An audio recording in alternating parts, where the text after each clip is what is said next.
շատ կարևոր է, որպեսզի դուք ժամանակին հանգստանաք։ Վերցնեք դադարներ։ Եթե ձեզ տրված են ծավալուն առաջադրանքներ, դուք այդ ծավալուն առաջադրանքները կարող եք բաժանել փոքրիկ մասերի եւ անել աստիճանաբար վերցնելով դադարներ։ Շատ կարևոր է նաեւ արձակուրդը, որովհետեւ արձակուրդի ընթացքում դուք կկարողանաք վերականգնել ձեր ուժերը եւ հետո արդեն էներգիայով լի վերադառնալ բնականոն աշխատանքին։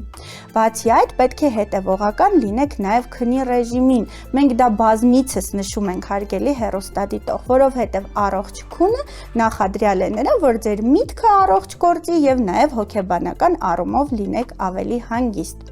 Իսկ առողջ քնի համար կարևոր նախապայման է նաև մաքուր օդին զբոսանքը, ֆիզիկական ակտիվությունը։ Բնականաբար հասկանալի է, որ լարված, բարդ աշխատանքային օրվանից հետո միշտ չեն բավականացնում ուժերը, որպեսզի դուք զբաղվեք սպորտով, բայց փոքրիկ թեթև զբոսանքը քնելուց առաջ կարծում ենք այդքան էլ բարդ չէ։